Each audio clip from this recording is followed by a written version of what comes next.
विश्व रहस्यों से भरा है। आज की सदी को विज्ञान की सदी माना जाता है, जहां पर अंधविश्वास और अलौकिक शक्तियों के लिए कोई जगह नहीं है, क्योंकि विज्ञान सबूत मांगता है और आज विज्ञान के पास हर सवाल के जवाब देने की शक्ति है। लेकिन फिर भी कुछ ऐसे सवाल हैं जिनका जवाब देने में आज तक विज्ञान नाकाम रहा है। ऐसी ही एक अनसुलझी पहेली है बरमूदा ट्रायंगल। बरमूदा ट्रायंगल या बरमूदा त्रिभुज अटलांटिक महासागर का वो भाग है जिसे डेविल्स ट्रायंगल भी कहा जाता है। इस इलाके में अनगिनत समुद्री जहाज और विमान असरजरत तरीके से गायब हो गए हैं और लाख कोशिशों के बाद भी इनका पता नहीं लगाया जा सका। कुछ लोग इसे पारलौकिक शक्तियों की करामात मानते हैं तो कुछ लोग इसे आम घटना की तरह लेते हैं। यह विषय कितना रोचक है, इस बात का पता इससे लगाया जा सकता है कि इस पे कई सारी किताबें लिखी जाने के साथ साथ मूवीज भी बन चुकी हैं। दोस्तों, जैसा कि आप जान ही चुके होंगे, आज हम बात करेंगे बरमूदा ट्रायंगल के बारे में। स्वागत है आपका शाश्वत एक ज्ञान में। आज इस वीडियो में हम बात करेंगे इसकी भौगोलिक स्थिति से लेकर इसके अंदर घटी सभी घटनाओं के बारे में, जिसकी वजह से इसे शैतानी ट्रायंगल का टाइटल मिल चुका है। साथ ही साथ हम जानेंगे कुछ ऐसे तर्कों को जिससे इस गुत्थी को सुलझाने में हमें मदद मिलेगी। हेलो दोस्तों, मैं हूं वंशिका रिखी और स्वागत है आप सबका आज की इस वीडियो में। आज दुनिया विज्ञान के क्षेत्र में बहुत आगे आ चुकी है, लेकिन फिर भी बरमूदा ट्रायंगल के हिस्से में आने वाले रहस्य के बारे में आज तक किसी को नहीं पता चला। यही वो रहस्यमयी जगह है जहां पर कई सारे समुद्री शिप्स और एयरक्राफ्ट्स गायब हो चुके हैं, लेकिन फिर भी अमेरिकी नेवी ऐसे किसी भी ट्रायंगल की मौजूदगी के बारे में नहीं मानती है। और तो और अमेरिकी जियोग्राफिक आधारित नामों में भी ऐसा कोई भी नाम मौजूद ही नहीं है। लेकिन फिर भी इस जगह पर कुछ लोग ऐसी असाधारण बातों के बारे में जिक्र करते हैं जिन पर भरोसा करना नामुमकिन हो जाता है। ऐसे कई डॉक्यूमेंट्स हैं जिनमें कहा गया है कि यहाँ पर कई सारे हादसे हो चुके हैं जो डराने वाले और रहस्य से भरपूर हैं। यहाँ लगभग सैकड़ों हजारों लोग, पानी के जहाज और विमान संदिग्ध रूप से गायब हो गए। लाख कोशिशों के बाद भी उनका पता नहीं लगाया जा सका और ऐसा कभी कभार नहीं बल्कि कई बार हो चुका है। सैकड़ों सालों से ये ट्रायंगल वैज्ञानिकों, खोजकर्ताओं और इतिहासकारों के लिए बड़ा रहस्य बना हुआ है।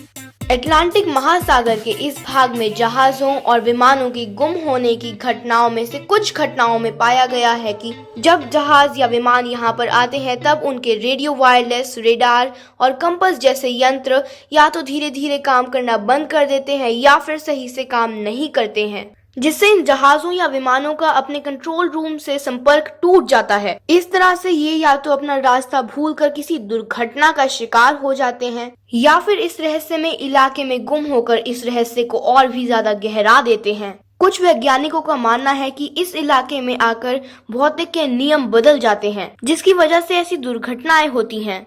आइए सबसे पहले जानते हैं कि बरमूदा ट्रायंगल की भौतिक स्थिति क्या है। सदियों से चर्चा का विषय रहे इस ट्रायंगल के क्षेत्रफल के बारे में भी कई तरह तरह की बातें की गई हैं। इसमें शोध कर चुके लेखकों ने इसकी परिधि फ्लोरिडा, बहामस, पूरे कैरिबियन द्वीप और महासागर के उत्तरी हिस्से के रूप में बांधी है, तो कुछ ने इसे मेक्सिको की खाड़ी तक बढ़ाया है। लेकिन ज्यादातर दुर्घटनाएं ट्रायंगल की दक्षिणी सीमा में होती हैं, जो फ्लोरिडा और बहामस के पास है। कुछ लोग मानते हैं कि इस ट्रायंगल के पास जाते ही जहाजों और विमानों में तकनीकी खराबी आ जाती है, इसीलिए इसकी सीमा में जाना भी खतरे से खाली नहीं है। यदि मौत का ये इलाका समुद्री और हवाई सफर दोनों के लिए बेहद खतरनाक है। लेकिन क्या इस इलाके में जाने वाले सभी जहाजों और एयरक्राफ्ट के साथ ऐसा ही होता है? नहीं, इस इलाके में समुद्री और हवाई यातायात भी बहुतायत में रहता है।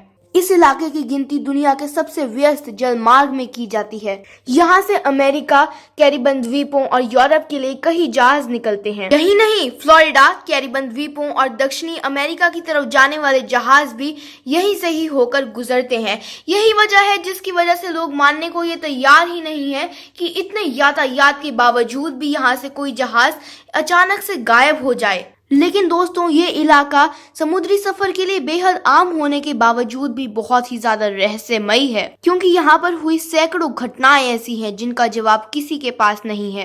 आइए जानते हैं ऐसी कुछ घटनाओं के बारे में जिनकी वजह से इसे शैतानी टाइटल मिल गया। पिछले 500 सालों से रहस्यमयी शक्ति का केंद्र बने इस इलाके के बारे में सबसे पहले दुनिया को कोलंबस ने बताया था, जिन्होंने अमेरिका को भी खोजा था। क्रिस्टोफर कोलंबस ही ऐसा पहला नागरिक था जिसका सामना बरमूदा ट्रायंगल से हुआ। 15वीं शताब्दी के अंत में क्रिस्टोफर कोलंबस वो पहला व्यक्ति था जिन्होंने सन 1492 की अपनी समुद्री यात्रा के दौरान बरमूदा ट्रायंगल में कंपास के अजीब व्यवहार की बात की थी। जानकारों का मानना है कि जब कोलंबस का जहाज बरमूदा ट्रायंगल के पास पहुंचा तब उसने गड़बड़ी करनी शुरू कर दी। ऐसा कहा जाता है कि कोलंबस और उसके साथियों को आसमान से एक अजीब तरीके के बिजली गिरती दिखाई दी और दिखाई दिया एक आग का बड़ा गोला जो आसमान से निकल के समुद्र में समा गया।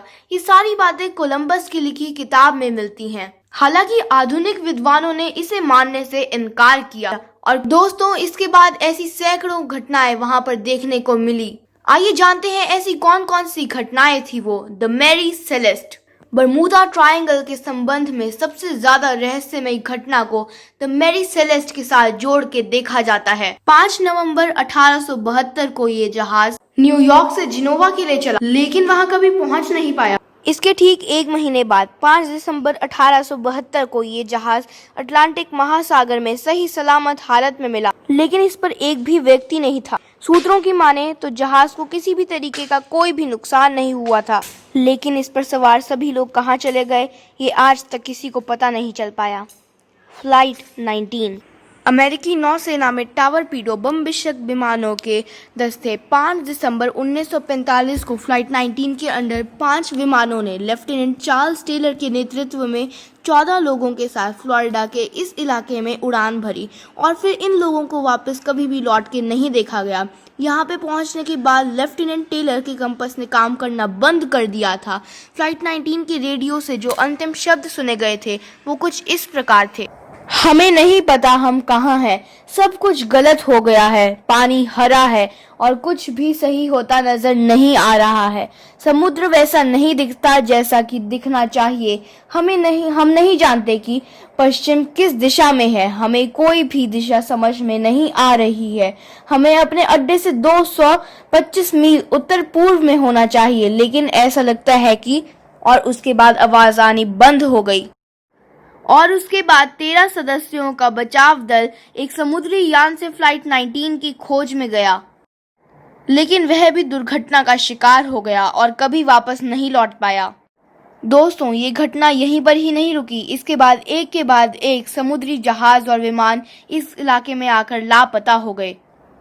1947 में सेना का C-45 सुपरपोर्ट जहाज, 1948 में जहाज ट्यूडोर, 1950 में अमेरिकी जहाज SS सेंड्रा, 1952 में एक ब्रिटिश जहाज, 1962 में अमेरिकी सेना का KB-50 टैंकर प्लेन, 1972 और 1977 में जर्मनी के जहाज इस ट्रायंगल का शिकार हो गए। कहा जाता है कि गुम हुए जहाजों का मलबा अभी तक नहीं मिला और ना ही इसमें बैठी सवारियों की लाशें। आंकड़े बताते हैं कि 50 से ज्यादा जहाज, 20 से ज्यादा एयरक्राफ्ट्स और 1000 से ज्यादा लोग इस इलाके के आसपास लापता हो गए। वैसे तो ये घटनाएं सालों से होती आ रही हैं, लेकिन पूरी दुनिया का ध्यान इस पे तब गया जब 16 सितंबर 1950 को इसके बारे में पहली बार अखबार में लेख छपा। फ्लाइट 19 को बहुत गंभीरता से लिया गया। इसी सिलसिले में एक लेख अप्रैल 1962 को एक पत्रिका में प्रकाशित किया गया। अधिकारियों के हवाले से लिखा गया कि विमान किसी और ग्रह में चले गए। ये पहला लेख था जिसमें विमान के गायब हो जाने में पारलौकिक शक्तियों का हाथ बताया गया। इसके बाद कंटिन्यूसली पूरी दुनिया में कई सारे लेख लिखे गए जो इस तरफ इशारा करते थे कि बरमूदा ट्रायंगल में जितने भी विमान और जहाज गुम हुए हैं उनमें कुछ ना कुछ तो संदिग्ध है। बरमूदा ट्रायंगल के इस रहस्य के पीछे कई सारे सिद्धांत दिए गए हैं, लेकिन कोई भी पूरी तरीके से संतुष्ट नहीं करता और तो और इसके साथ कई सारे वैज्ञानिक तर्क भी हैं। बरमूदा ट्रायंगल के रहस्य का आज तक कोई भी पता नहीं लगा पाया है, लेकिन लाखों वर्ष पूर्व ही इसका खुलासा हो गया था। जिस रहस्य को आज तक कोई वैज्ञानिक नहीं पता लगा पाए हैं, उसके बारे में रामायण में खुलासा किया गया है। इसको लेकर रामायण में 2 तरह के अनुमान लगाए जाते हैं। उनमें से पहला यह है कि जब हनुमान जी सीता मैया को ढूंढने निकलते हैं तो उन्हें 7 समुद्र पार कर श्रीलंका जाना होता है।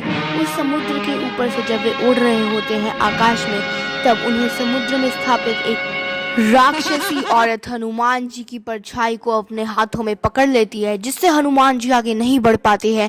इससे क्रोधित होकर हनुमान जी उसका वध कर देते हैं और वे सीता मैया की खोज में आगे निकल जाते हैं। लेकिन उस राक्षसी औरत की आत्मा आज भी बरमूडा ट्रायंगल के रहस्य में जीवित है, जो अपने ऊपर से किसी भी चीज की परछाई को जाते हुए देखकर उसे पकड़ लेती है और अपने अंदर समा लेती है। इसको लेकर दूसरी कहावत यह है कि इतिहास के सबसे बड़े ज्ञानी और प्रतापी राजा लंकापति रावण शंकर भगवान के परम भक्त थे। जब पुरुषोत्तम राम और रावण के बीच युद्ध आरंभ होने ही वाला था, तब शंकर भगवान ने मंदोदरी के पास जाकर रावण की नाभि में से एक मणि लाने को कहा।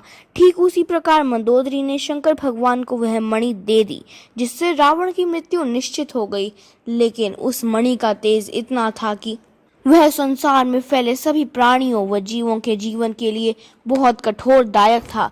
शंकर भगवान ने रामदूत हनुमान को बुलाया और उसे वह मणि एक सुरक्षित स्थान पर ले जाकर रखने को कहा, जिससे हनुमान जी ने वह मणि अमेरिका के पूर्वी तट अटलांटिक महासागर के बीचों बीच 13 लाख स्क्वायर फीट से भी ज्यादा गहराई में जाकर छिपा दी। यही कारण है कि आज जो कोई भी वस्तु या चीज उसके ऊपर से होकर गुजरती है या पास से जाती है, तो वह उसे अपनी ओर खींच लेती है।